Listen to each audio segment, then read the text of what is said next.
أما بعد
আল্লাহ পাকের কথা, এতটুকুই যথেষ্ট এই কুরআন কারীমের ওজন বুঝবার জন্য।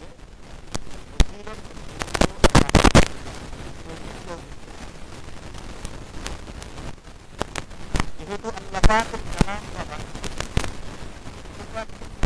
মুমিন বা মুসলমান হয়ে গেলে যেরকম আল্লাহ পাকের উপরে ঈমান আনতে হয়, এরকম ভাবে তাকে কিতাবুল্লাহর উপরেও ঈমান আনতে হয়।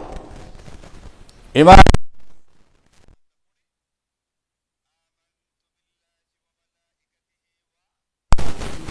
কুতুবিহি, কিতাব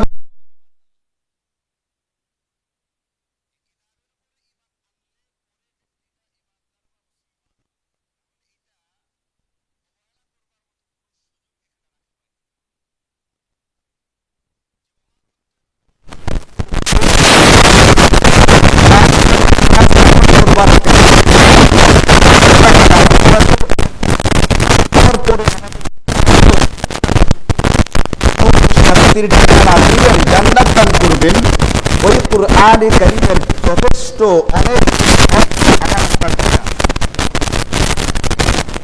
ইমানদারের কাছে কুরআন কারীমের পাওনা, হক মানে পাওনা। আমরা বলি যে আমার হকটা তার কাছে, যে আমার হক দিচ্ছে না। আমার হক মানে আমার অধিকার, আমার পাওনা। কুরআন কারীমের কিছু হক বা অধিকার আমাদের প্রত্যেকটা মুসলমানের কাছে আছে। আমাদের করণীয় হচ্ছে, কর্তব্য হচ্ছে কুরআন কারীমের এই হক বা অধিকারগুলো তাকে দিয়ে দেওয়া। তাহলে আমি একজন পূর্ণাঙ্গ ঈমানদার বা মুসলমান হতে পারি। আর যদি কোনো ব্যক্তি এই হক দেওয়ার ক্ষেত্রে ত্রুটি কমতি করে, তাহলে মনে রাখতে হবে এটা তার নিজের কমতি হবে, নিজের ত্রুটি। এখন কুরআন কারীমের যতগুলো হক বা অধিকার আছে, এই অধিকারগুলোর ভিতরে একটি গুরুত্বপূর্ণ হক হচ্ছে, মনে রাখবেন, এটা একমাত্র হক বা অধিকার না। কুরআনুল কারীমের অন্যতম একটি গুরুত্বপূর্ণ হক বা অধিকার হচ্ছে মুমিন ব্যক্তির কাছে, যে মুমিন ব্যক্তি কুরআনুল কারীমকে বিশুদ্ধভাবে তিলাওয়াত করবে। এটা কুরআনুল কারীমের অন্যতম একটা হক বা অধিকার। একজন মুমিন, একজন মুসলমান যে নিজেকে ঈমানদার দাবি করে, এই ব্যক্তির কাছে কুরআনুল কারীমের পাওনা। এই ব্যক্তি বিশুদ্ধভাবে কুরআনুল কারীমের তিলাওয়াত করবে। এই হক আদায় করতে হবে। হক আদায় করবার জন্য আল্লাহ তাআলা আমাদের নবীজি সাল্লাল্লাহু আলাইহি ওয়াসাল্লাম সম্পর্কে কুরআনুল কারীমের একাধিক আয়াতের মধ্যে বলেন, নবীজিকে যে কয়টা দায়িত্ব দিয়া পৃথিবীতে পাঠানো হয়েছে, নবীজির মিশন যেটা নিয়ে তিনি পৃথিবীতে এসেছিলেন, এর ভিতরে অন্যতম একটি দায়িত্ব হচ্ছে, অন্যতম একটি করণীয় হচ্ছে ইয়াতলু আলাইহিম আয়াতিহি, তিনি এই মানুষের সামনে কুরআনুল কারীমকে বিশুদ্ধভাবে তেলাওয়াত করে শোনাইতেন। এটা নবীজির অন্যতম একটা দায়িত্ব। শুধুমাত্র তেলাওয়াত করা, বুঝে আসুক বা না আসুক, শুধুমাত্র বিশুদ্ধ তেলাওয়াত করা, এটা নবীজির একটি অন্যতম গুরুত্বপূর্ণ দায়িত্ব। এবং এটা উম্মতে মুসলিমার অন্যতম একটা দায়িত্ব হচ্ছে কুরআনকে তার হক পৌঁছে দেওয়া। আর কুরআনকে শিখা, কুরআনকে বুঝা, কুরআন অন্যকে বুঝানো, কুরআনের বিধিবিধানের উপরে আমল করা, এটা ভিন্ন আরেকটা দায়িত্ব। ওইটা সম্পর্কে আল্লাহ বলেন ওয়ায়ুআল্লিমুহুমুল কিতাবা ওয়াল হিকমা। আল্লাহ তাআলা নবীজিকে দায়িত্ব দিয়েছেন, তিনি এই কিতাব মানে কুরআনুল কারীম, ইউআল্লিমুহুমুল কিতাবা, তিনি এই কিতাব লোকদেরকে শিক্ষা দিতেন। এটা ভিন্ন আরেকটা দায়িত্ব। এই জন্য শুধুমাত্র বিশুদ্ধ তেলাওয়াত, এটা একটা নবীজির গুরুত্বপূর্ণ দায়িত্ব। এই তেলাওয়াতটার ভিতরে শুধু তেলাওয়াতটাই দায়িত্ব, এটা গুরুত্ব দিয়ে আদায় করতে হবে, কুরআনুল কারীমের অর্থ বুঝে আসুক বা না আসুক। আরে অনেক জায়গায় তো এমন আছে যেগুলোর অর্থ বোঝার কোনো সুযোগই নেই। যেমন সূরাতুল বাকারা শুরু হয়েছে কি দিয়া? আলিফ লাম মিম। এর অর্থ কেউ জানে না। আল্লাহু আ'লামু, একমাত্র আল্লাহ পাক জানেন। এর অর্থ অন্য কেউ জানে না পৃথিবীর। এমনকি আল্লাহ তাআলা এইগুলোর অর্থ, এইগুলোর রহস্য নবী রাসূলদেরকেও জানতে দেন নাই। এখন আপনি যদি বলেন যে প্রত্যেকটা বিষয়ের অর্থ জানতে হবে আর নতুবা তেলাওয়াত করলে কোনো লাভ নাই, তাহলে আপনি বলেন এই শব্দগুলোর অর্থ কে জানে? দুনিয়ার কেউ জানে? এইগুলো দুনিয়ার কেউ জানে না। এখন আলিফ লাম মিম তেলাওয়াত করলে সওয়াব হবে না হবে না? সওয়াব হবে। এখন যদি কোনো ব্যক্তি বলে কুরআন কারীমের অর্থ না বুঝলে কোনো লাভ নাই, তার এই কথা সহি না। এই লোক উম্মতকে কুরআন কারীম থেকে দূরে সরাইবার একটা অপচেষ্টা করতেছে। এই জন্য একটা দায়িত্ব হচ্ছে শুধুমাত্র বিশুদ্ধ তেলাওয়াত। হ্যাঁ, কুরআন কারীমের ভিন্ন একটা হক বা অধিকার হচ্ছে তার অর্থ বুঝা, তার বিধিবিধান সম্পর্কে জানা, তার তাফসীর বা ব্যাখ্যাটা বুঝা এবং সেই অনুযায়ী আমল করা ভিন্ন একটা হক বা অধিকার আছে। কিন্তু আমি আজকে আলোচনা করতেছি শুধুমাত্র একটা হক বা অধিকার নিয়ে। আমাদের উম্মতে মুসলিমার উপরে করণীয় হচ্ছে, কর্তব্য হচ্ছে, প্রত্যেকটা ব্যক্তিকে অর্থ বা তাফসীর জানা হইতে জরুরি না, কিন্তু প্রত্যেকটা মুসলমানকে বিশুদ্ধ তেলাওয়াত জানা কিন্তু জরুরি এবং ফরজ। আমরা জানি নামাজের ফরজ যে কয়টা আছে, এর ভিতরে একটা হচ্ছে কি? কেরাত পড়া। একটা হচ্ছে কি? কেরাত মানে কি? বুখারী শরীফ থেকে পড়বে, মুসলিম শরীফ থেকে পড়বে, কোত্থেকে পড়বে? কুরআন কারীম থেকে পড়বে। এটা একটা ফরজ। যদি কোনো ব্যক্তি এই ফরজের ভিতরে ঘাটতি করে, তাহলে এই ব্যক্তির নামাজ চলবে না, নামাজ আদায় হবে না। ভুলক্রমে সুন্নত বা মুস্তাহাব ছুটে গেলে নামাজ হয়ে যায়। ভুলক্রমে ওয়াজিব ছুটলে যদি সাহু সেজদা করে তারপরও নামাজটা হয়ে যায়। কিন্তু ফরজ যদি ছুটে যায়, সেটা ইচ্ছাই হোক অনিচ্ছাই হোক, মনে রাখতে হবে কোনো ফরজ ছুটে গেলে এই নামাজ বাতিল হয়ে যায়, নামাজকে পুনরায় নতুন করে পড়তে হয়। আর এই ফরজগুলোর ভিতরে অন্যতম গুরুত্বপূর্ণ একটা ফরজ হচ্ছে কুরআন কারীম থেকে বিশুদ্ধভাবে তেলাওয়াত করতে হবে। সূরাতুল ফাতিহা পড়তে হবে প্রতিটা রাকাতে, এবং ফরজ নামাজের প্রথম 2 রাকাতে, অন্যান্য নামাজের প্রতি রাকাতে সূরা ফাতিহার পরে আরেকটা সূরা বা কুরআন কারীমের কোনো একটা অংশ মিলাইতে হবে। এটা ওয়াজিব। তার কেরাত পড়া জরুরি। কেরাত না হলে নামাজ শুদ্ধ হবে না। এখন কেরাত যদি অশুদ্ধ হয় তাহলে নামাজ হবে না। এই জন্য বহরে হাল, যে কোনো অবস্থাতে, যে কোনো মূল্যে প্রত্যেকটা মুসলমানকে বিশুদ্ধ তেলাওয়াত জানতে হবে। এটা নবীজিরও দায়িত্ব ছিল। নবীজি সেই তেলাওয়াত নিজে করেছেন, নবীজি তার সাহাবায়ে কেরামকে শিখিয়েছেন। এইভাবে প্রত্যেক পরবর্তী প্রজন্ম আগের প্রজন্ম থেকে বিশুদ্ধ তেলাওয়াত শিখেছে। এই জন্য তেলাওয়াত কখনোই একাকী শিখা যায় না। একাকী শিখতে গেলে ওই তেলাওয়াতটা হবে না যে তেলাওয়াতটা আমাদের নবীজি সাল্লাল্লাহু আলাইহি ওয়াসাল্লামের কাছ থেকে এসেছে। যদি ওইভাবে আসতে হয়, ওইভাবে পড়তে হয়, তাহলে যেরকম সাহাবায়ে কেরাম নবীজির কাছ থেকে শিখেছেন, তাবেঈরা সাহাবীর কাছ থেকে শিখেছেন, তাবেঈনরা তাবেঈনদের কাছ থেকে শিখেছেন, প্রত্যেক পরবর্তী প্রজন্ম আগের প্রজন্মের কাছ থেকে শিখেছেন, আর প্রত্যেক আগের প্রজন্ম পরবর্তী প্রজন্মকে শিখাইছেন। এইভাবে প্রত্যেকটা মুসলিম ব্যক্তিকে একজন ভালো যোগ্য কারি বা আলেমের কাছ থেকে তার তেলাওয়াতকে সহি করায় নিতে হবে। এটা তার উপরে জিম্মাদারি। এই জিম্মাদারিটা কুরআনে কারীমের হক বা পাওনা। এই হক বা পাওনাটা আদায় করবার জন্য বিশুদ্ধ তেলাওয়াত যেন ব্যক্তিটা করে, এর জন্য আল্লাহ পাক অনেকগুলো ব্যবস্থা রেখেছেন। যেমন ধরেন নামাজের ভিতরে তেলাওয়াত করতে হয়, তেলাওয়াত ছাড়া নামাজ হয় না। এমন কোন ব্যক্তি যদি সারাদিন আর কোনো তেলাওয়াত না করে, ফরজ নামাজ যদি পড়ে, নামাজের ভিতরে হলেও কিছুটা তেলাওয়াত করতে হবে। এরকম ভাবে সকাল সন্ধ্যা কিছু সূরা রেখেছেন ফজিলতের। সকালবেলায় পড়লে এরকম লাভ হয়, সন্ধ্যাবেলা এই সূরাগুলো পড়লে এরকম লাভ হয়ে থাকে। বিশেষ স্থানে বিশেষ সময়ে কিছু কিছু আয়াতে কারিমা রেখেছেন আল্লাহ আল্লাহর রাসূল, এইগুলো পড়লে বিশেষ সময়ে ওই ফজিলত বা লাভগুলো পাওয়া যায়। এইভাবে আল্লাহ তাআলা তার বান্দাদেরকে এবং নবীজি সাল্লাল্লাহু আলাইহি ওয়াসাল্লাম তার উম্মাহকে কুরআন কারীমের তেলাওয়াতের প্রতি উৎসাহিত করেছেন, উদ্বুদ্ধ করেছেন, বুঝিয়েছেন যে তোমাদেরকে দৈনন্দিন কিছু না কিছু অংশ বিশুদ্ধভাবে কুরআনুল কারীমের তেলাওয়াত করতে হবে। এই তেলাওয়াত করাটা তোমার উপরে দায়িত্ব, আর তোমার কাছে কুরআনুল কারীমের পাওনা। যে ব্যক্তি এই পাওনা আদায় করবে, নবীজি সাল্লাল্লাহু আলাইহি ওয়াসাল্লাম হাদিসে পাকের মধ্যে বলেন, কুরআনুল কারীম এবং রমজানের রোজা, কুরআনুল কারীম এবং রোজা এই দুইটা জিনিস কাল কিয়ামতের ময়দানে আল্লাহ পাকের আদালতে দাঁড়াবে। যারা রোজা রাখতো রোজাদারের পক্ষে রোজা দাঁড়াবে, আর যারা বিশুদ্ধ তেলাওয়াত করত তেলাওয়াতকারীর পক্ষে কুরআনুল কারীম দাঁড়াবে। কার পক্ষে দাঁড়াবে? যে তেলাওয়াত করতো না তার পক্ষে না, যে তেলাওয়াত করতো তার পক্ষে। তার মানে তেলাওয়াত করতে হবে, তেলাওয়াত করতে হবে। তেলাওয়াতকারীর পক্ষে কুরআনুল কারীম দাঁড়াবে। তাকে যে নিয়মিত তেলাওয়াত করত, দৈনন্দিন 24 ঘন্টার সময়ের ভিতরে একজন ইমানদার কুরআনুল কারীম নিয়ে বসতো, দেখে দেখে তেলাওয়াত করত, এই ব্যক্তিটার পক্ষে কুরআনুল কারীম দাঁড়াবে। নবীজি বলেন, এবং সে আল্লাহ পাকের দরবারে এমন ভাবে বহস করতে থাকবে, এমন ভাবে সে ওয়াকালতি করতে থাকবে যে যে ব্যক্তির পক্ষে কুরআনুল কারীম দাঁড়াবে, কুরআনুল কারীম সুপারিশ করে এই ব্যক্তিটাকে জান্নাতে নিয়েই ছাড়বে। পক্ষান্তরে কুরআনুল কারীম কিছু কিছু ব্যক্তির বিপক্ষেও দাঁড়াবে। আল কুরআন হুজ্জাতুল লাকা আও আলাইক। দিনের পর দিন যায়, সপ্তাহের পর সপ্তাহ যায়, মাসের পর মাস যায়, কুরআনুল কারীম খুলে দেখবার সুযোগ হয় না, তৌফিক হয় না। কুরআনুল কারীমের তেলাওয়াতের সুযোগ তার হয় না।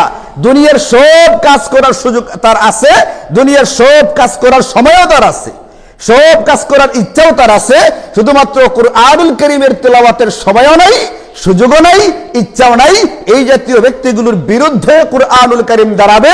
নবীজি বলেন, কোরআন যার বিরুদ্ধে দাঁড়াবে, এটা মনে রাখতে হবে, ওইখানে সে এমন ভাবে ওকালতি করবে, এমন ভাবে বহস করবে, এই ব্যক্তিটাকে জাহান্নামে নিয়েই ছাড়বে। এই জন্য আমার আপনার দায়িত্ব কর্তব্য হচ্ছে সারা বছর প্রতিদিন কিছুটা সময় বিশুদ্ধ তেলাওয়াতের জন্য বরাদ্দ রাখা। এটা আমার আপনার উপরে জিম্মাদারি, আল্লাহ পাকের পক্ষ থেকে দেওয়া দায়িত্ব। আর এটা কুরআনুল কারীমের হক বা অধিকার। আপনি কুরআনের হক বা অধিকার আদায় করবেন, কুরআন আপনার পক্ষে যেটা করা লাগে সবটাই করবে। আর আপনি কুরআনুল কারীমের হক আদায় করবেন না, কেন কুরআন আপনার পক্ষে দাঁড়াইতে যাবে? আপনার সাথে সম্পর্কই তৈরি হয় নাই।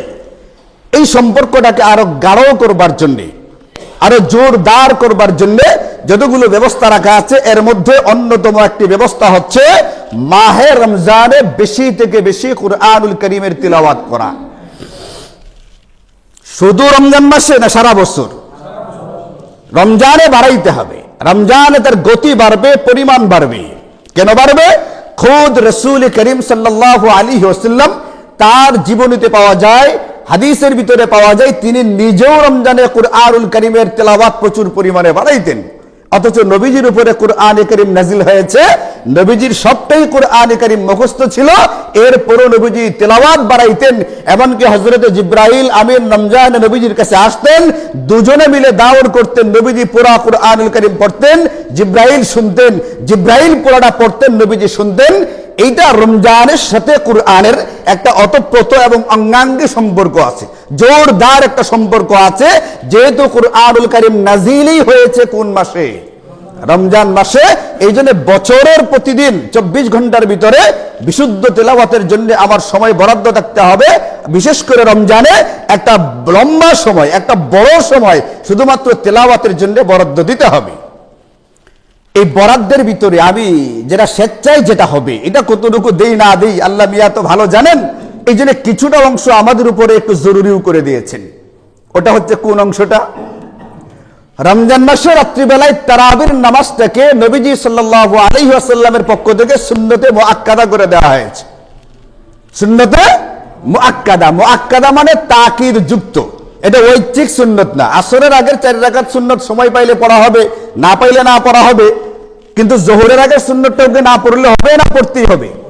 এটা যেরকম পড়তেই হয়, এশার পরে 2 রাকাত সুন্নত যেরকম পড়তেই হয়, মাগরিবের পরে 2 রাকাত যেরকম সুন্নত পড়তেই হয়, তারাবির 20 রাকাত নামাজ পড়তেই হবে। এটা সুন্নতে মুআক্কাদা। মনে রাখবেন, এই সুন্নতে মুআক্কাদা তারাবির নামাজ পড়া, এই তারাবির নামাজের ভিতরে কুরআনুল কারীম অন্তত একবার খতম করা, এটা সুন্নতে মুআক্কাদা। এই তারাবির নামাজটা জামাতের সাথে পড়া, এটা সুন্নতে মুআক্কাদা। এটা একটা সুন্নতে মুআক্কাদা না, বেশ কয়েকটা সুন্নতে মুআক্কাদা শুধুমাত্র তারাবি এর নামাজের ভিতরে আছে। এখন নবীজি সাল্লাল্লাহু আলাইহি ওয়াসাল্লাম বলেন, ইন্নাল্লাহা ফারাদা সিয়ামা শাহরি রমাদান আলাইকুম ওয়া সানানতু লাকুম কিয়ামাহু। আল্লাহ তাআলা তোমাদের উপরে রমজানের রোজা ফরজ করে দিয়েছেন। আর আমি নবীজি বলতেছেন, নবীজি বলেন যে আমি তোমাদের জন্য রমজানের রাত্রিবেলায় তারাবির নামাজটাকে সুন্নত করে দিলাম। এখন ফামান কামাহু ওয়া সামাহু, যে ব্যক্তি রমজানের দিনের বেলায় রোজা রাখবে, রাত্রিবেলায় তারাবির নামাজ পড়বে, খারাজা মিন যুনুবিহি কায়াউমিন ওয়ালাদাতহু উম্মুতুহু। নবীজি বলেন, সুনানে নাসাইয়ের হাদিস, নবীজি বলছেন সুনানে নাসাই শরীফের হাদিস, সিহা সিত্তা বা কুতুবে সিত্তার একটি কিতাবের নাম সুনানুন নাসাই। এই কিতাবের হাদিস নবীজি বলেন, খারাজা মিন যুনুবিহি কায়াউমিন ওয়ালাদাতহু উম্মুহু। যদি গুরুত্ব দিয়ে রমজানের রোজাগুলো রাখে, তারাবির নামাজ পড়ে, তাহলে এই ব্যক্তিটা নবজাতক শিশুর মতো নিষ্পাপ হয়ে যায়। এই জন্য রমজানের তারাবির নামাজের ভিতরে তেলাওয়াত আমাদের করা বা তেলাওয়াত শোনার দরকার আছে না নাই? আচ্ছা বলেন, নবীজিকে এই কথা বলেন নাই যে কিয়ামতের আগে ফিতনা ফাসাদ হবে? এই কথা বলছেন, আপনাদের জানা আছে কিনা? নবীজি বলছেন যে ইন্নাহু মাইয়াশ মিনকুম বাদি ফাসায়ারা ইখতিলাফান কাসীরা। শোনো, আমার ইন্তেকালের পরে এই পৃথিবীতে যারা থাকবে, দুনিয়াতে, মনে রাখবা কিয়ামতের আগ পর্যন্ত, ফাসায়ারা ইখতিলাফান কাসীরা। ইখতিলাফ মানে মতবিরোধ, মতানৈক্য। কাসীরা মানে একটা দুইটা না, বহু রকমের মাযহাব, বহু রকমের মতামত দেখবা। আমার ইন্তেকালের পরে যারা পৃথিবীতে থাকবা, আমরা কি নবীজির জীবদ্দশায় ছিলাম না নবীজির পরে আছি? তাহলে আমরা পাবো সেটা। আমাদের সম্পর্কে নবীজি বলছেন, তোমরা যারা আমার পরে দুনিয়াতে থাকবে, তারা বহু রকমের ইখতিলাফ, মতবিরোধ, মতানৈক্য দেখবে। ওই সময় তোমাদের করণীয় হচ্ছে, কর্তব্য হচ্ছে, ফালাইকুম বিসুন্নতি ওয়া সুন্নাতিল খুলাফাইর রাশিদিন আল মাহদিয়্যিন। আমার সুন্নাহকে এবং আমার খলিফায়ে রাশিদিন যারা, হযরত আবু বকর সিদ্দিক, হযরত ওমর, হযরত উসমান, হযরত আলী, এদের সুন্নাহকে তোমরা আঁকড়ে ধরবে। কেমন ভাবে ধরবে? তামাসসাকু আলাইহা ওয়া আদ্দু আলাইহা বিন নওয়াজিস।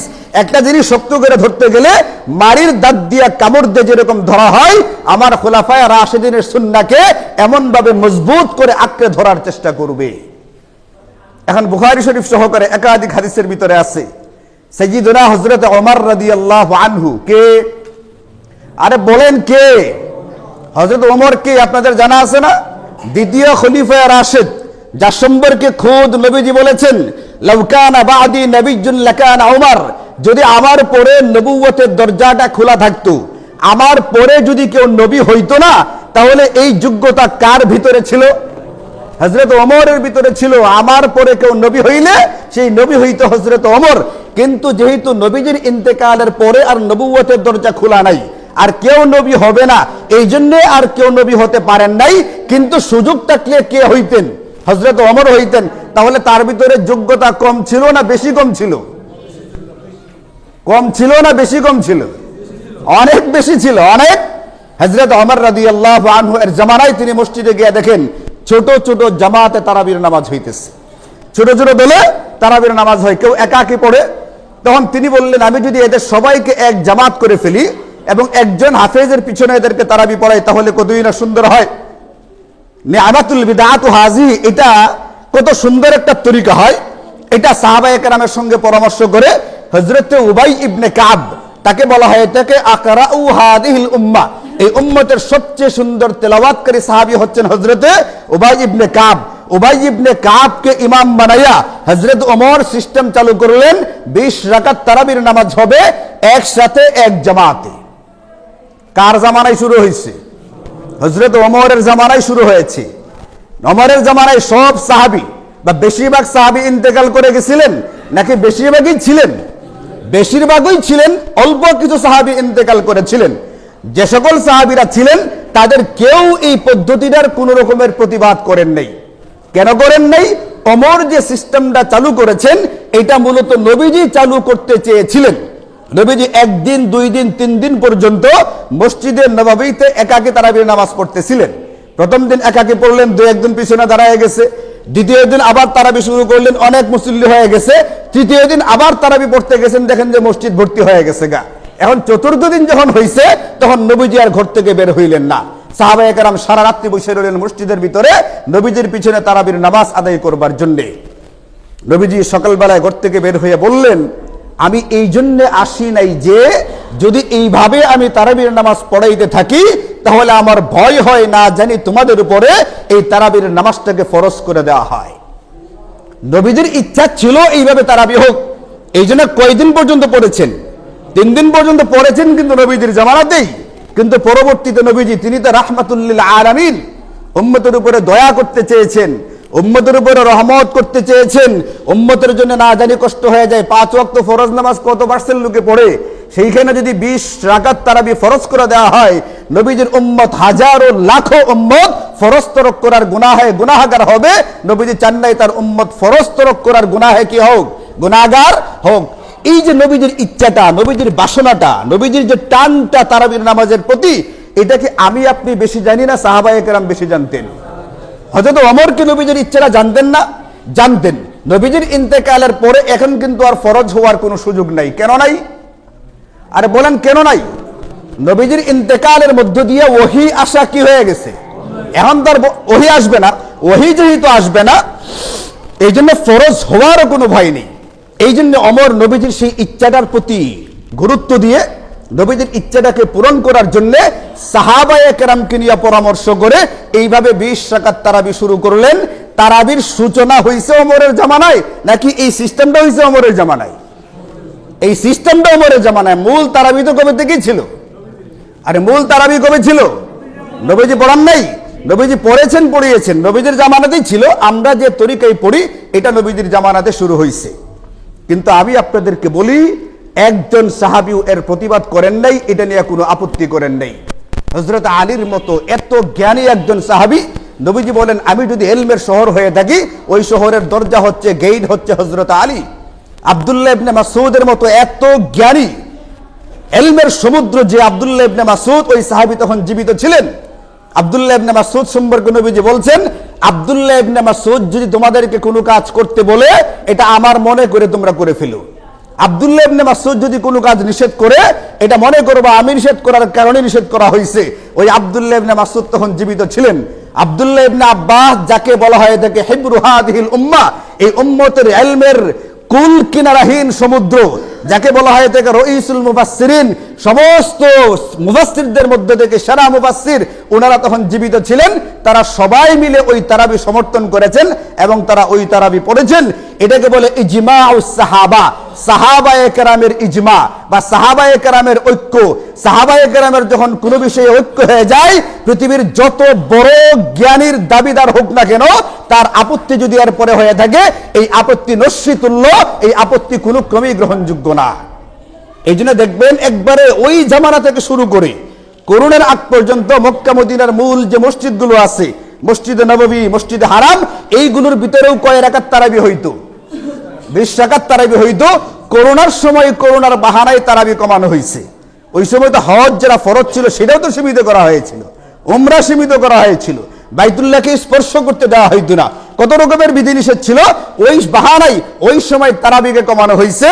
এখন এটাকে তারা মোটামুটি নিয়মিত ঘুরা এই বছরও খবর দেখলাম তারা এই বছর কয় রাকাত পড়বে জানেন আপনারা? 10 রাকাত পড়বে, 10 রাকাত। ওই করোনা থেকে শুরু করে 10 রাকাত শুরু করেছিল, কিন্তু কয় রাকাত না, কিন্তু 10 রাকাত পড়বে। কত রাকাত না? 8 রাকাত না। ভয় পাইতেছ? হ্যাঁ, তারা কয় রাকাত পড়বে সিদ্ধান্ত নিছে? কয় রাকাত না। এখন একটা দল এরকম তৈরি হয়েছে যারা 8 রাকাত পড়তে চায়, পড়াইতে চায়, 8 রাকাতকে জোর দিতে চায়। তারা বলে এই সুন্নাহ শুরু হয়েছে ওমরের জামানায়, ওমরের সুন্নত তারা মানতে রাজি না। ওমরের সুন্নত মানার জন্য হুকুম করেছেন কে? আর একটু আগে হাদিস শুনাইছি, আলাইকুম বিসুন্নতি ওয়া সুন্নাতিল খুলাফায়ে রাশিদিন। নবীজি বলেছেন আমার সুন্নাহকে আঁকড়ে ধরো, আমার খলিফা রাশিদিনের সুন্নাহকে আঁকড়ে ধরো। ওমর কি খলিফা রাশিদের একজন কিনা? তার সুন্নাহকে ধরতে বলছেন কি? আমরা যদি ধরেও নেই এটা ওমরের সুন্নত, তারপরেও তো ওমরের সুন্নাহকে আঁকড়ে ধরতে বলেছেন কে? নবীজি। এখন আমরা কি নবীজির কথা মানবো না এই সমস্ত ফালতু লোকদের কথা মানবো? কাদেরটা মানবো? নবীজির কথাটা মানবো। নবীজি বলছেন আমার ওমরের সুন্নাহ, আমার আবু বকর, উসমান, আলী, এরা যে সুন্নাহ দিবে এই সুন্নাহকে আঁকড়ে ধরো। এরা একটা বিভ্রান্তি তৈরি করার চেষ্টা করে, ওমরের সুন্নত এটা নবীজির সুন্নাহ না, কাজে এটা পালন করার দরকার নাই। এরা যে মূলত ফিতনা, এটা দেখেন হযরত ওমর রাদিয়াল্লাহু আনহু যে তরিকাটা শুরু করেছিলেন, এখানে শুধু 20 রাকাত তারাবি এটা শুরু করেন নাই, এখানে আরো দুটা জিনিস ছিল। তাহলে ওমরের জামানায় শুরু হয়েছে কয়টা জিনিস? খেয়াল করবেন কয়টা? একটা হলো 20 রাকাত তারাবির নামাজ, 2 নাম্বার সবাই এক জামাতে পড়া। কয় জামাতে পড়া? এবং 3 নাম্বার বেতরের নামাজটা জামাতের সাথে পড়া। তাহলে 1 নাম্বার 20 রাকাত তারাবি, 2 নাম্বার এক জামাতে পড়া, আর 3 নাম্বার হলো বেতরের নামাজটা কেমনে পড়া। এখন 20 রাকাত তারাবি যদি ওমরের সুন্নত হওয়ার কারণে বর্জনীয় হয়, তাহলে তারাবির নামাজ জামাতের সাথে পড়াটাও তো কি হওয়া দরকার। অনেরা কয় 8 রাকাত পড়বে, জামাতের সাথেই পড়বে। 20 রাকাত ওমরের সুন্নাহ কইয়া বাদ দিয়ে তারা কয় রাকাত পড়তে চায়? 8 রাকাত। এটা যদি ওমরের সুন্নাহ হওয়ার কারণে 20 রাকাত বাদ দিয়ে 8 রাকাত হয়, তাহলে এক জামাতে পড়া এটাও তো কার সুন্নত? ওমরের সুন্নত। সেটাও বাদ দিও, বাদ দিয়ে 8 রাকাত তারা নিজ নিজ মতো করে পড়তে হয়ে যায়। অথচ তারা 8 রাকাত পড়ে কেমনে? এই সময় ওমরের সুন্নাতটা কোনো অসুবিধা হয় না। 2 নাম্বার বেতরের নামাজ জামাতের সাথে পড়া, এটাও কার জামানায় শুরু হয়েছে? হযরত ওমরের জামানায় শুরু হয়েছে। এখন 8 রাকাত ওয়ালারা বেতরের নামাজটাও জামাতের সাথে পড়ে, ওমরের সুন্নাহ হওয়ার কারণে বর্জনীয় হইলে বেতরের নামাজ জামাতে পড়াও তোমরা কি করে দাও? ছেড়ে দাও। এখন তারা সারছে একটা, ধরছে কয়টা? বুঝেন নাই? স্বার্থপর, স্বার্থপর। যেখানে ভাল লাগে, যেটা সুবিধা হয়, এই জিলাপি খুরের দলশালী সেইটাই কি করে ধরার চেষ্টা করে। নবীজি বলে দিয়ে গেছেন, হাদিস নাম দিয়ে একটা ফেরকা বের হবে, লা ইউদিল্লুনাকুম ওয়া লা ইয়াফতিনুনাকুম। এরা যেন তোমাদেরকে ফিতনায় না ফেলে, এরা যেন তোমাদেরকে গোমরাহ করবার চেষ্টা না করে। এখন আমার আপনার কি ফিতনায় পড়া উচিত হবে নাকি না পড়া উচিত হবে? আর আপনি কি মোবাইলে, ইউটিউবে, টেলিভিশনে এই সমস্ত লোকদের ওয়াজ শুনে শুনে বিভ্রান্ত হবেন না হবেন না? এগুলোকে কেমনে উড়াই দিবেন? ফুমারা উড়াই দিবেন। এগুলো শুনবেনই না, এগুলো শোনারই কোনো প্রয়োজন নাই। আপনি যে আলেমকে চিনেন, যার সাথে আপনার জানাশোনা আছে, পরিচয় আছে, যার উপরে আপনি আস্থা রাখতে পারেন, তার সাথে কথা বলে তার উপরে আমল করবার চেষ্টা করবেন। 10টা মত নেওয়ার কোনো প্রয়োজনীয়তা নাই, 10টা মত শোনারও কোনো প্রয়োজনীয়তা নাই। নবীজি বলে দিয়ে গেছেন, লা ইউদিল্লুনাকুম ওয়া লা ইয়াফতিনুনাকুম। এরা তোমাকে গুমরাহ করবার চেষ্টা করবে, তুমি গুমরাহ হইও না। এরা তোমাদেরকে ফিতনায় ফেলবার চেষ্টা করবে, তোমরা কিন্তু ফিতনায় পতিত হইও না। এজন্য বলেন তারাবির নামাজ কয় রাকাত পড়বেন? আর কোনো কিছু শুনবেন? শোনার চেষ্টা করবেন না, বুঝার চেষ্টা করবেন না। 20 রাকাত পড়বেন। কেমনে? সূরা তারাবি না খতম পড়বেন? ইনশাআল্লাহ বলেন। ইনশাআল্লাহ খতম পড়ার চেষ্টা করব। রমজানের সাথে কুরআনুল কারীমের আগেই বলছি অঙ্গাঙ্গি সম্পর্ক। এই জন্য নবীজি তেলাওয়াত বাড়াইতে বলেছেন। আমাদেরকে তেলাওয়াত নিজে বাড়াইতে হবে, তেলাওয়াত শুনতে হবে। এটার জন্য একটা আসমানি ব্যবস্থা হচ্ছে। নবীজি বলেন, আমি তোমাদের জন্য তারাবির নামাজটাকে সুন্নাহ করে দিলাম। যদি কোনো ব্যক্তি রমজানের রোজা আর এই সুন্নাহর অনুসরণ করে, এই ব্যক্তি নবজাতক শিশুর মতো নিষ্পাপ হয়ে রমজান থেকে বের হবে ইনশাআল্লাহ। এই জন্য 20 রাকাত তারাবি পড়বো ইনশাআল্লাহ। তারাবিটা পড়া হবে কেমনে, এটাও একটা ব্যাপার। আমাদের দেশের যে প্রবণতা, যে বুঝ যেটা আছে, সেটা হলো তারাবি মানে হচ্ছে তাড়াতাড়ি, তারাবি মানে হচ্ছে তুফান, তারাবি মানে হচ্ছে ঝড়। তারাবি মানে কি তুফান, নাকি তারাবি মানে ধীরতা স্থিরতা? তারাবি মানে আরাম করা, বিশ্রাম করা। তারাবি শব্দের শাব্দিক অর্থই হলো আরাম করা, বিশ্রাম করা। আল্লাহ পাক কুরআনুল কারীমে বলেন ওয়ারাত্তিলিল কুরআনা তারতিলা। কে বলছেন এই কথাটা? আল্লাহ বলছেন, আল্লাহ ওয়ারাত্তিলিল কুরআনা তারতিলা, তোমরা কুরআনে কারীম তেলাওয়াত করবে ধীরে ধীরে স্পষ্ট ভাবে। যে তেলাওয়াত ধীরে ধীরে হয়, স্পষ্ট ভাবে হয়, ওইটাকে তেলাওয়াত বলে। আর যে তেলাওয়াতটা ধীরে ধীরে হয় না, স্পষ্ট ভাবে হয় না, ওই তেলাওয়াত সম্পর্কে নবীজি বলেন রুব্বা কারিইন, অনেক কারি এরকম আছে। কারি মানে কি আমাদের জানা আছে না? কই কারি সাহেব, কারি সাহেব মানে যে কেরাত পড়ে, তেলাওয়াত যে করে তাকে বলে কারি। নবীজি বলেন যে রুব্বা কারিইন ইয়াকরাউল কুরআনা, অনেক কারি এরকম আছে, অনেক তেলাওয়াতকারী এরকম আছে যারা তেলাওয়াত করে ওয়াল কুরআনু ইয়ালআনুহু, আর কুরআন তাকে লানত করতে থাকে। আচ্ছা বলেন, কোরআন তেলাওয়াত করে মানুষকে লানত পাওয়ার জন্য নাকি রহমত পাওয়ার জন্য? এটা কোন তেলাওয়াতকারী? যে তেলাওয়াতকারী তেলাওয়াত করার পরে তার উপরে রহমত বর্ষিত না হয়ে অভিশাপ বর্ষিত হয়, কোন তেলাওয়াতকারী এটা? এখন আপনারা কি ঝড় তুলবেন, তুফান পড়বেন, নাকি ধীরে স্থির ভাবে পড়বেন? রমজানটা আমাদের জন্য ইবাদত বন্দেগীর বসন্তকাল। ঐচ্ছিকভাবে তেমন একটা করি বা না করি, আল্লাহ আল্লাহ রাসূলের পক্ষ থেকে আমাদের একটা সিস্টেম ধরিয়ে দেওয়া হয়েছে, তারাবির নামাজ পড়ো, তারাবির ভিতরে তেলাওয়াত করো নতুবা তেলাওয়াত শুনো, হয় তেলাওয়াত করো নতুবা তেলাওয়াত শুনো, যতক্ষণ লাগে লাগতে থাকুক। রাত্রিবেলায় কি কাজ? রমজান মাসে ইফতারির পরে কার কি কাজ থাকে আপনি বলেন? রমজানে যত বেশি পারা যায়, আমাদের আকাবির আসলাফদের জীবনী পড়লে দেখা যায় তারা সারা রাত্রি ইবাদত বন্দেগী করতেন, সেহরি খাইতেন, ফজর পড়তেন, এশাক পর্যন্ত তেলাওয়াত জিকির আজকার করতেন, এরপরে এশাকের পরে গিয়ে ঘুমাইতেন। আর আমি কি 1.5 ঘন্টা 2 ঘন্টা পরে ঘুমাইলে চলবে না? আর আপনি কি মনে করেন আমরা যদি ঝড়ের গতিতে, তুফানের গতিতে 1 ঘন্টায় তারাবি এশা বেতের শেষ করে দিই, শেষ করে দেওয়ার পরেই কি প্রত্যেকটা মুসল্লি ঘুমায় পড়ে? ঘুমায় না। তখন এমন কাজে লিপ্ত হয় যেটা সবটাই লস, সবটাই লোকসান, সবটাই নুকসান, সবটাই ক্ষতি। এই জন্য মেরে ভাইও তারাবি পড়তে হবে 20 রাকাত, এমন ভাবে পড়তে হবে যে তেলাওয়াত আমাদের জন্য লানতের কারণ হবে না, বরং আমাদের জন্য কিসের কারণ হবে? রহমতের কারণ হবে। আমাদের দেশের প্রবণতা হচ্ছে যে হাফেজ তাড়াতাড়ি পড়তে পারে তাকে বাহবা দেওয়া হয়, তার পিঠটা চাপড়ে দেওয়া হয়, আর যে হাফেজ ধীরে ধীরে পড়ে তাকে অভিসম্বাদ করা হয়, তাকে তিরস্কার করা হয়, নিন্দা করা হয়। সিস্টেম উল্টা। আমরা কি উল্টাই থাকবো নাকি একটু বাউ হওয়ার চেষ্টা করব? বাউ হইতে গেলে তারাবিটা তারাবির মতো পড়তে হবে, যেটা রহমতের কারণ হয়, বরকতের কারণ হয়। বাকি তেলাওয়াতের একটা হচ্ছে তার তিলে তেলাওয়াত, যেটা একেবারে ধীরে ধীরে, আর একটা কেবল হদর একটা আছে, একটু মধ্যম গতিতে পড়া। ওলামায়ে কেরাম বলেছেন তারাবির নামাজে মধ্যম গতিতে পড়া হোক, বেশি ধীরে ধীরে পড়লে এটা অনেকের জন্য কষ্টের কারণ হতে পারে। এই জন্য আমরা আমাদের মসজিদে যেটা করে চেষ্টা করি সেটা হচ্ছে হাফেজদেরকে বলে দিই পড়াটাকে তার তিলটা ঠিক রেখে স্পষ্টভাবে পরিষ্কার ভাবে পড়ার পরে মাখরাজগুলো ঠিকঠাক ভাবে আদায় হওয়ার পরে যতটুকু পারা যায় দ্রুত পড়ার চেষ্টা করো। আমি তাদেরকে বলি, আপনাদেরকে শুক্রবারে বলছি আপনারা ধীরে স্থিরে পড়া হবে, এটার প্রস্তুতি নিয়ে আসেন। আপনারা মনে করতেছেন না জানি কি ধীরে হয়, এবার আল্লাহই জানে। আবার তাদেরকে আমি বলি একটু যতটুকু পারা যায় দ্রুত পড়ার চেষ্টা করো। আমি দুই দিক মিলাইয়া ব্যালেন্স করার চেষ্টা করি। এই জন্য আপনারা যতটুকু পারা যায় ততটুকু বিশুদ্ধতার সাথে দ্রুত পড়ার চেষ্টা করা হবে, কিন্তু এর পরেও আর কেউ তাকিদ করবেন না, তাড়া দেওয়ার চেষ্টা করবেন না।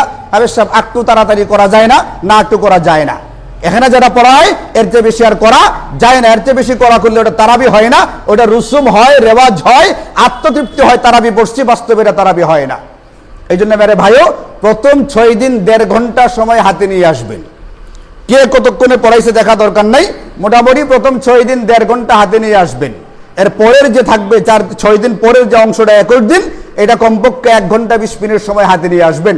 গত বছর একজন এসে আমাকে বলে হুজুর বড় মসজিদে নামাজ পড়লাম, ফরজ ভিতর সহকারে 55 মিনিটে শেষ হয়ে গেছে গা। বলে এরা তো বড় মসজিদ, এরা তো বড়, আমরা কি বড়? আপনি বলেন আপনাদের এই মসজিদে কিনে কেন্দ্রীয় মসজিদ, ওদের সঙ্গে আমাদের তুলনা করলে চলবে না। তবে এটা মনে রাখতে হবে বড় সব জায়গাতে বড় হইতে হয়, বড় সব ক্ষেত্রে বড় হইতে হয়। খালি লাশটা বড় হয়েছে আত্মীর মতো, আর ব্যাককল বুন্দা টাইপের বড় হয়ে কোনো লাভ আছে? আত্মীর মতো বড় লাশটা, কিন্তু ব্যাককল বুন্দা এই বড়ের কোনো বড়ত্ব নেই। এই জন্য মেরা ভাইও আমাদের তারাবিটা আমরা যতটুকু পারি ঠিকঠাক রেখে তারপরে দ্রুত পড়ার চেষ্টা করব, এটা আপনাদেরকে মেনে নিতে হবে। কিন্তু এর পরেও যদি কারো কোনো উজর থাকে, অসুবিধা থাকে, আমি আপনাদেরকে বলে দিই, আচ্ছা মানুষ অসুস্থ হইলে দাঁড়ায়া নামাজ পড়া ফরজ, কিয়াম করা কি ফরজ, কিন্তু এরপরেও অনেকে বৈশা নামাজ পড়ে না, অনেকে শুয়া নামাজ পড়ার সুবিধা আছে। এটা হলো কাদের জন্য? মাযুর। এখন যারা 1.5 ঘন্টা সময় দাঁড়াইয়া তারাবি পড়তে পারবেন না, খতম পড়তে পারবেন না, যদি আপনি মনে করেন সত্যিকার অর্থে আপনার ভিতরে এমন শারীরিক সমস্যা আছে না নাই আপনিও জানেন, আর কে জানে? আমি হয়তো জানি না, কিন্তু কোন মিয়া জানেন। হ্যাঁ, আপনি যদি মনে করেন আপনার ভিতরে ওই রকমের শারীরিক সমস্যা আছে, তাহলে আপনি মাজুর বলে গণ্য হবেন। আর মাজুরের জন্য সূরা তারাবি পড়াও কি আছে? জায়েজ আছে, আপনি সূরা তারাবি পড়তে থাকেন, আপনার মতো আপনি পড়তে থাকেন, কিন্তু মসজিদের জামাতটা যেটা এখানে হইতে চাইতেছে, আপনি এটার মধ্যে কোনোভাবেই ইশারা ইঙ্গিতে স্পষ্টভাবে অস্পষ্টভাবে কোনো ব্যাঘাত সৃষ্টি করার চেষ্টা করবেন না ইনশাল্লাহ। আপনি পারতেছেন না, অন্যরা পড়তেছে, আপনি এদেরকে বাহবা দেন, এদেরকে উৎসাহিত করেন। সূরা তারাবি পড়ে দেখেন যে এখনো খতম তারাবি শেষ হতে আধা ঘন্টা বাকি আছে, আপনি বাজারে যান, বাজারে গিয়ে টাটকা আঙ্গুর কিনেন অথবা খেজুর কিনেন, এইগুলো ধৌত করে ঠান্ডা পানি ফ্রিজ থেকে আইনা আপনি অপেক্ষা করতে থাকেন। খতম তারাবি শেষ হইলে আপনি এদেরকে খেজুর খাওয়ান, ঠান্ডা পানি খাওয়ান, ইনশাল্লাহ আপনিও এদের সমান কি পাইবেন? সওয়াব পাবেন। এটা করার চেষ্টা করবেন, কিন্তু অন্যভাবে কথা বলার চেষ্টা না করা চাই। এইভাবে ইনশাল্লাহ আমরা সকল প্রকার ফিতনা, ফাসাদ, বিভ্রান্তিকর কথা এড়াইয়ে গিয়া 20 রাকাত তারাবির জন্য পুরাপুরিভাবে প্রস্তুতি গ্রহণ করি। আমাদের এখানে আলহামদুলিল্লাহ ইতোমধ্যে হাফেজ নির্ধারণ করা হয়েছে। আমাদের নিয়মিত হাফেজ আলামিন, মরহুম নান্ডুবাইয়ের ছেলে, আর আমাদের মুয়াজ্জিন সাহেব হুজুরের ছেলে হাফেজ জুবায়ের, তারা ইনশাল্লাহ তারাবি পড়াবে। আমি থাকবো ইনশাল্লাহ এদের সাথে সহকারী হিসাবে। সহকারীকে আমি না হেরা না আসল কি? মানে তারা মূল হাফেজ, আমি সহকারী, নাকি আমি ইমাম হেরা সহকারী, কোনটা? যারা আছে একটা হইলেই হলো, বুঝছেন? এভাবে 3 জন ইনশাল্লাহ পড়ানো হবে। ওই রকম প্রস্তুতি নিয়ে আসি। মাজুরদের জন্য চুপে চুপে গোপনে গোপনে বিকল্প ব্যবস্থা বলে দিচ্ছি, আরো বুঝতে চাইলে বোঝার চেষ্টা করবেন। আর তেলাওয়াত নিজে নিজে করার চেষ্টা করবেন, শুধু তারাবিতে পড়লে হবে না। বললামই এটা কুরআনুল কারীমের হক, আপনি তেলাওয়াত শেখার চেষ্টা করবেন, বেশি থেকে বেশি তেলাওয়াত করবেন। আপনার কাছে কুরআনুল কারীমের পাওনা, আপনি কোরআনের হক আদায় না করলে আপনি কিন্তু তার কাছে বিপদে পতিত হবেন। এইটার জন্যে যদি আপনাদের মধ্যে উল্লেখযোগ্য পরিমাণ এমন কোনো শিক্ষার্থী আগ্রহী থাকেন যারা কুরআন কারীম বিশুদ্ধভাবে তেলাওয়াত শিখতে চান, অথবা মোটামুটি পারেন, এটাকে আরো সুন্দর করতে চান, তাহলে বিভিন্ন নুরানি প্রশিক্ষণপ্রাপ্ত মুআল্লিমরা প্রতি রমজানে যোগাযোগ করুন আমাদের সাথে। এনারা কুরআনুল কারীম পড়াইতে চান, কিন্তু আমাদের এখানেও 1-2 বছর করা হয়েছিল, কিন্তু পর্যাপ্ত শিক্ষার্থীর অভাবে পরে আর করা হয়েছে না। আপনাদেরকে আবার মনে করিয়ে দিচ্ছি, যদি আপনাদের ভিতরে অন্তত 10, 12, 15 জন থাকেন যারা আপনারা পড়তে চান, আমাদের মসজিদ কমিটির পক্ষ থেকে ইন্তজাম করা হবে, নুরানি প্রশিক্ষণপ্রাপ্ত শিক্ষক আনা হবে, দৈনিক 1 ঘন্টা তিনি এই মসজিদে পড়াবেন। আপনারা যদি চান আমাদের সাথে যোগাযোগ করবেন, ইনশাল্লাহ আমাদের পক্ষ থেকে ব্যবস্থা করে দেওয়া হবে। 20 দিনের 20 ঘন্টা অথবা 25 দিনের 25 ঘন্টায় ইনশাল্লাহ আপনার পড়াটা অনেকটা উন্নত হবে। এরকম আগ্রহী থাকলে যোগাযোগ করবেন। 2 নম্বর কথা হচ্ছে, আমাদের এখানে প্রতিদিন আসরের পরে বাচ্চাদের বক্তব্য হয়।